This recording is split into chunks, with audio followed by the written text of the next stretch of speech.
Bonjour et bienvenue sur ma chaîne. Aujourd'hui, j'ai décidé de faire une petite review sur une caméra sport que j'ai acheté dernièrement. Une caméra, donc, je vais vous montrer la fameuse caméra de marque Hyundai. Alors, Hyundai, comme les constructeurs de véhicules, je n'en sais rien. Je vous dis peut-être une bêtise, je sais pas. En tout cas, bon, bref, c'est une caméra que j'ai achetée pour environ 50 euros. Bon, la boîte basique avec tous les ustensiles. Voilà, minimum 5 millions de pixels. Alors, première chose à savoir, c'est quand vous achetez une caméra de sport, il faut effectivement prendre un minimum de 5 millions de pixels. En dessous, vous aurez une image pas de la HD, en tout cas. Voilà. Donc ici est présenté tous les accessoires qui se trouvent dans la boîte. Voilà, la caméra en elle-même. Voilà, c'est une caméra typique que l'on trouve sur tous les marchés, hein, ressemblant à une fameuse marque de caméra bien connue.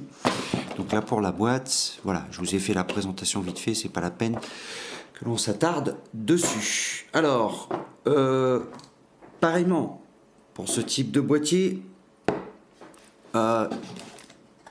boîtier basique que l'on trouve sur toutes les caméras pareilles sur le marché, hein, ce ne sont pas des boîtiers bien spécifiques GoPro. Système d'ouverture donc par poussoir, vous poussez et vous soulevez. Alors, premier inconvénient, ça c'est un défaut, c'est très casse-pied de devoir pousser et soulever en même temps, parce que bon, voilà, c'est le côté pratique n'y est pas. Moi je préfère les systèmes d'ouverture beaucoup plus simples. Compatible bien évidemment avec les accessoires GoPro, les touches ici donc qui servent à sélectionner, allumer, éteindre la caméra. Vraiment rien de très extraordinaire hein, sur ce boîtier, si ce n'est que effectivement il y a un petit jeu là. Bon, après une fois que c'est fermé, hein, voilà, hop, une fois que c'est fermé, ça ne bouge plus. Donc ça c'est vraiment, je vais pas m'attarder là-dessus. C'est voilà, c'est vraiment le basique que vous trouvez sur toutes les caméras que vous achetez sur le commerce. Alors, par contre, les accessoires qui sont fournis avec cette petite caméra, première nouveauté, c'est chose que l'on n'a pas sur les autres, c'est la ventouse pour véhicule, pare-brise. Voilà, ça c'est une nouveauté. Il y a deuxième autre nouveauté, l'allume-cigare, alimentation, ce qui est plutôt une bonne chose, parce que quand vous embarquez votre caméra, ben, ouais, c'est bien d'avoir un allume-cigare pour pouvoir la charger pendant votre voyage, surtout si vous l'utilisez pour filmer la route. Voilà. Ensuite, bon, je présente plus, vous savez ce que c'est, le guidon, hein, voilà, avec le système d'attache. Le câble qui fait office d'alimentation et de transfert de données sur le PC, donc câble USB. Alors, j'en ai à l'appel de ces câbles là, donc je m'en servirai pas. Les fameuses petites attaches en... Voilà. C'est pareil, je m'en sers pas. Et puis alors, la petite attache qui va très certainement avec la ventouse pardon, de la voiture. Par contre, là où le bas blesse, c'est que ils vous fournissent donc ces systèmes de double face. Bon, jusque là, il n'y a rien de nouveau. Par contre, là où le bas blesse, c'est qu'il n'y a pas... Alors, ça me fait gentiment sourire quand même, parce que ils vous fournissent, si vous voulez, le système d'attache. Voilà, pour effectivement fixer votre caméra. Hein, mais ils vous fournissent pas la bague qui se visse avec. Donc, vous êtes un petit peu, vous avez cette pièce là.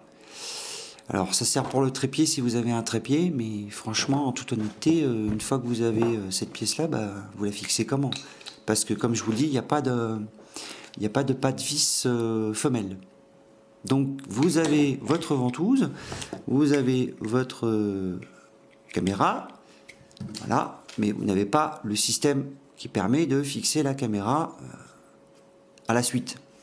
Donc il faut vous débrouiller. Alors, est-ce que c'est un défaut d'empaquetage ou alors est-ce que c'est pareil pour toutes les boîtes? J'en ai aucune idée. Je ne sais pas, je pourrais pas vous dire. Voilà.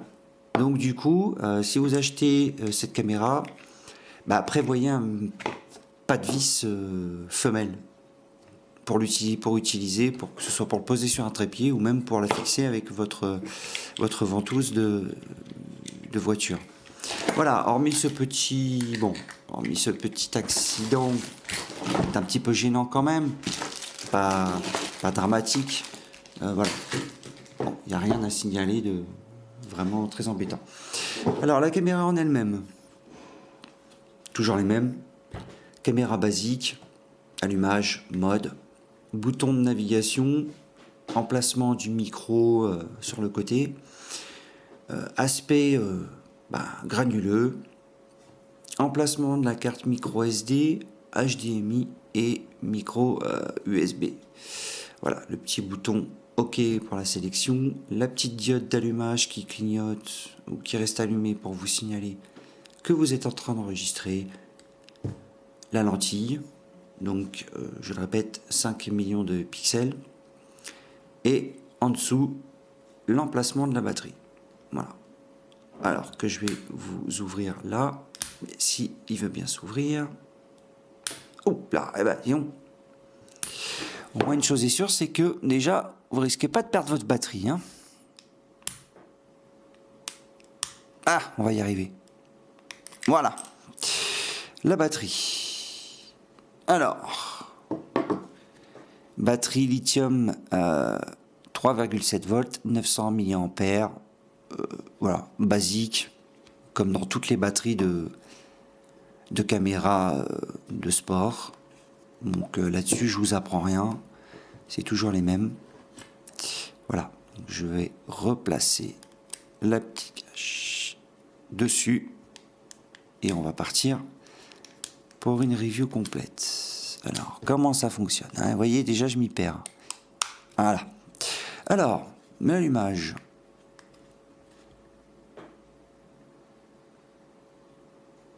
Non, qu'est-ce qui se passe? Ah bah, vous voyez, ça va faire déjà un fake. Alors, est-ce qu'il n'y aurait pas un faux contact?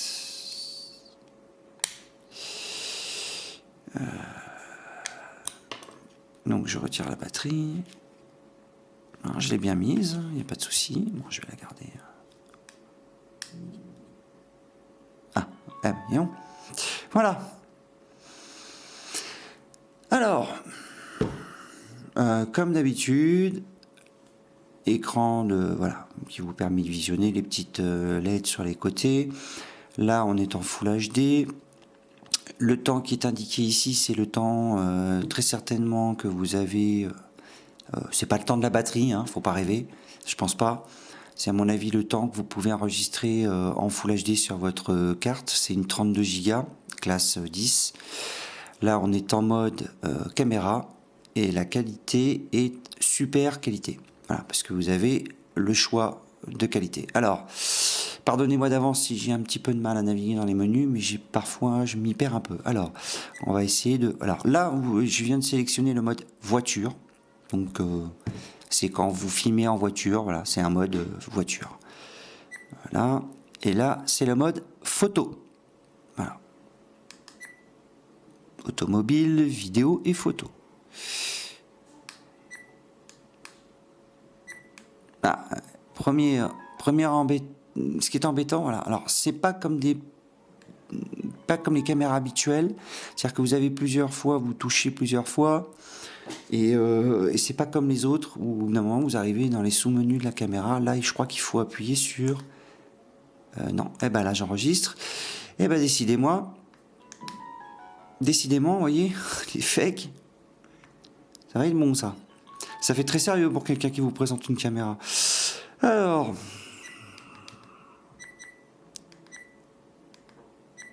je crois qu'il faut rester... Ouais, vous voyez, j'ai un petit peu de mal, hein. Ah bah voilà, il fallait simplement appuyer sur les boutons de sélection. Vous voyez, j'ai pas encore vraiment bien la caméra en main. Alors, donc là, vous êtes dans le menu de la vidéo. Donc, résolution. Donc vous pouvez choisir Full HD, 1080p en 30 fps, 720p en 60 fps ou 720p en 30 fps. Bon, c'est déjà une première chose. Alors, j'espère que je vais pas me tromper. Voilà, qualité vidéo. Donc, vous avez le choix, très haute, haute ou normale. Bon, moi, je l'ai mis en très haute. Alors, seamless, je n'en ai aucune idée. Je ne sais pas ce que c'est. Donc, par défaut, je le laisse comme ça. La balance des blancs.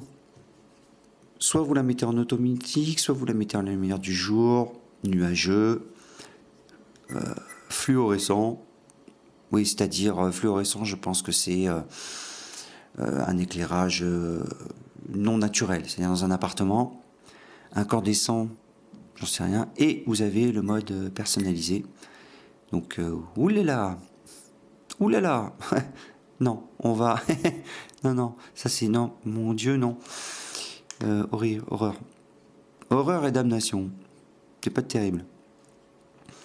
Voilà, donc on va revenir dans la résolution. Balance des blancs. Voilà, ralenti.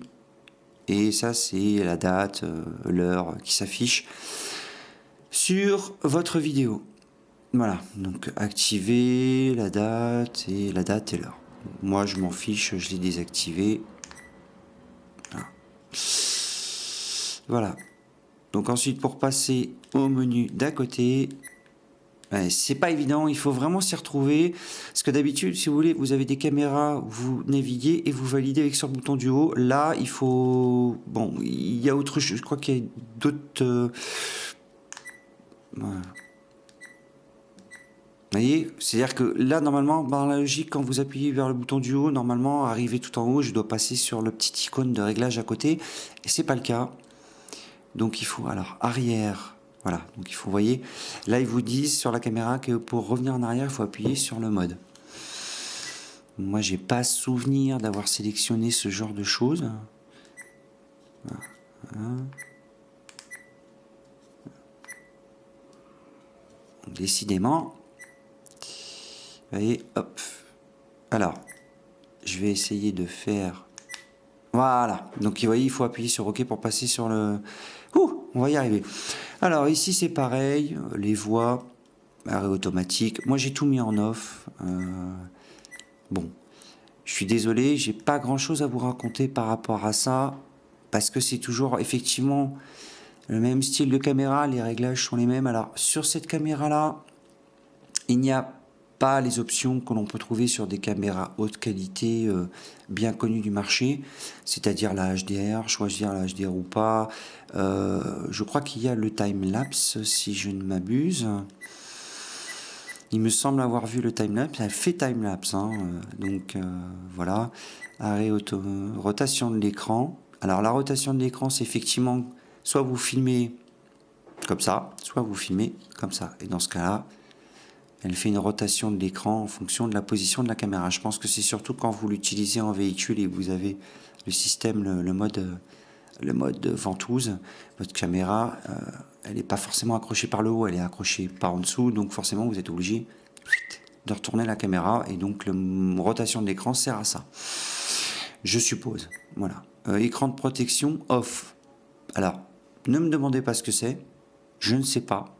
Je vous le dis en toute honnêteté. Je n'ai pas testé d'ailleurs. Ah, écran, d'accord, je viens de comprendre. En fait, c'est la mise en veille, tout bêtement. Je pense que c'est ça. C'est surtout la mise en veille. Donc, l'arrêt automatique, bah, c'est l'arrêt de la caméra automatiquement. Hein. Voilà, vous pouvez choisir 1, 3, 5 minutes. Moi, je n'ai pas eu besoin de sélectionner ce type de choses parce que j'en voyais pas l'intérêt. Si j'ai besoin de l'arrêter, je le fais moi-même. Voilà. Alors, OK pour repasser, ça y est, je commence à avoir le coup de main. OK pour repasser. Donc ici, qualité vidéo, seamless, balance des blancs, le ralenti. Eh ben écoutez, je retrouve pas où est le timelapse. Bon, bah c'est pas grave, hein, on va, voilà.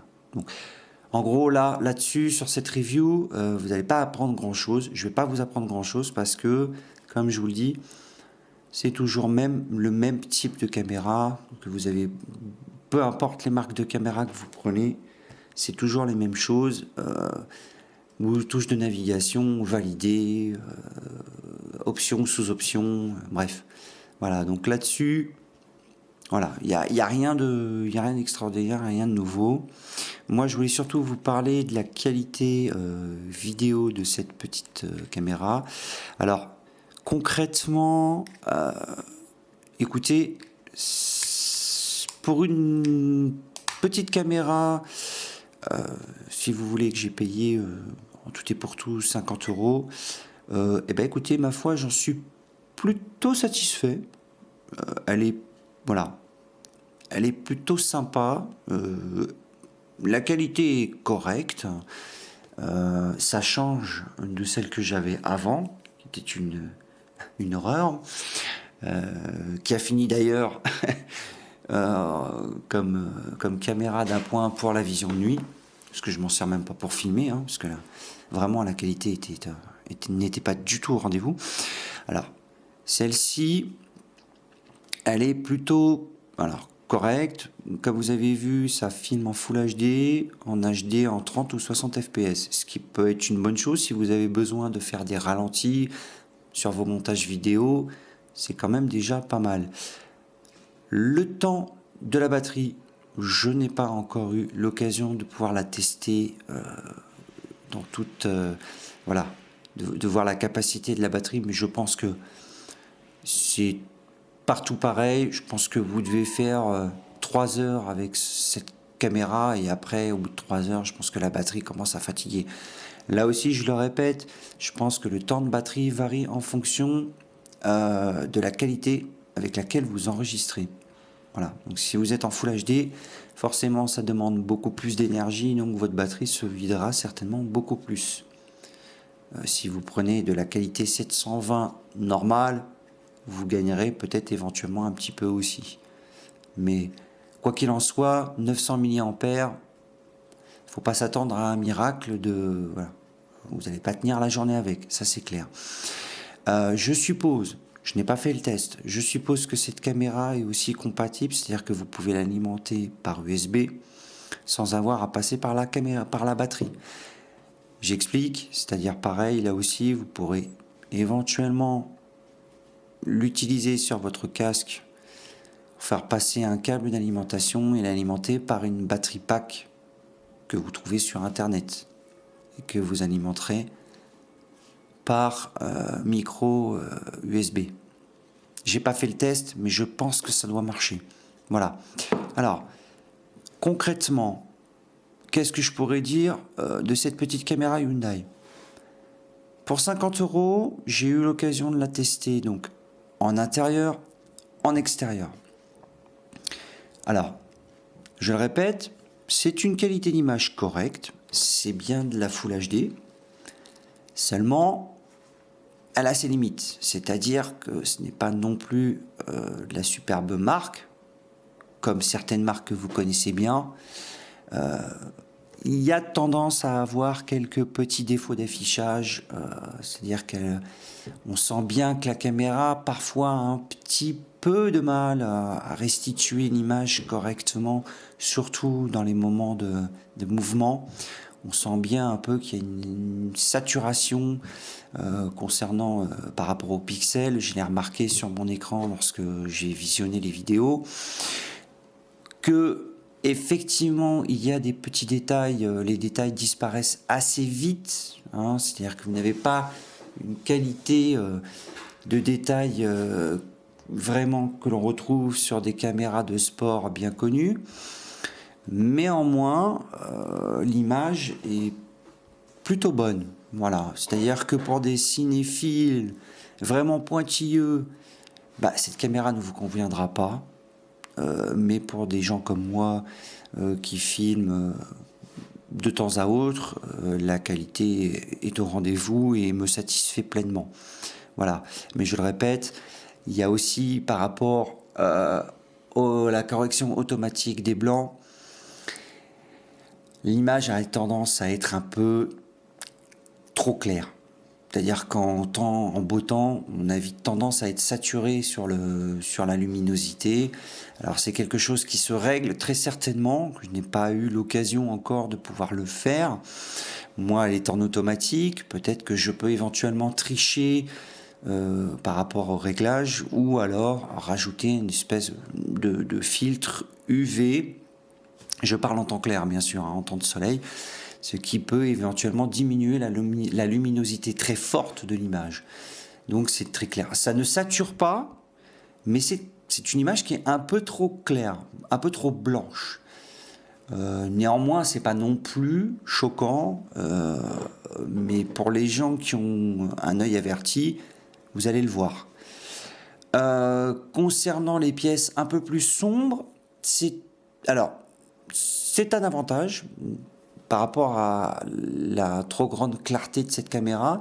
C'est-à-dire que dans des appartements comme le mien, où parfois il y a une bonne lumière et parfois en moins, ça dépend des heures de la journée, et bien justement l'inconvénient de la trop forte luminosité par cette caméra peut être un avantage dans des pièces un peu plus sombres. C'est-à-dire que dans une pièce plus sombre, vous aurez l'impression qu'elle est éclairée alors qu'elle n'est pas... Voilà.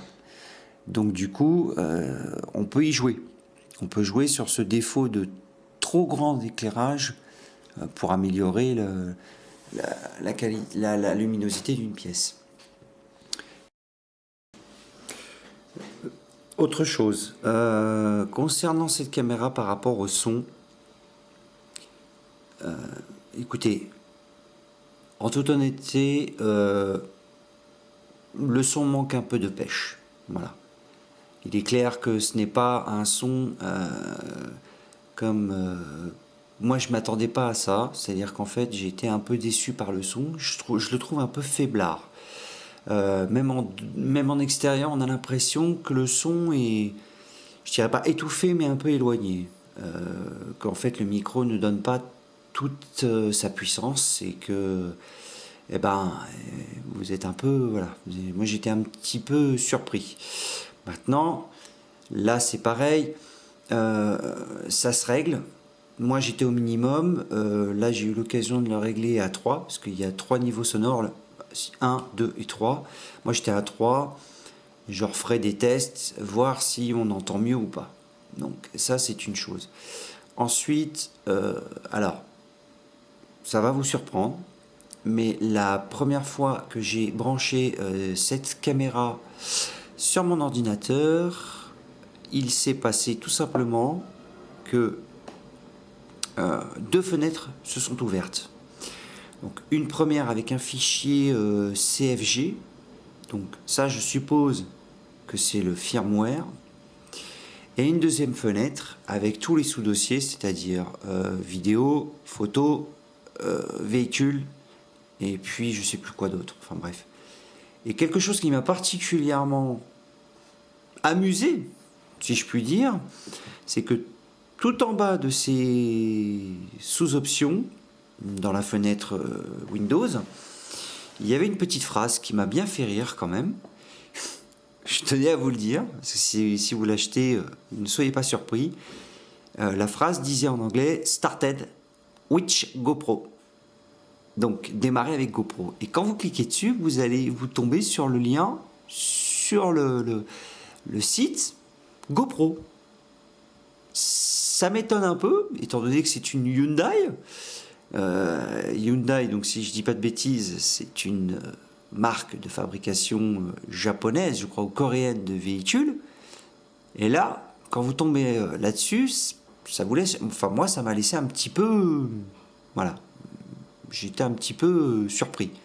Alors, est-ce que Hyundai n'a pas passé n'a pas passé un contrat, un accord avec GoPro pour avoir voilà, le droit d'utiliser leur site?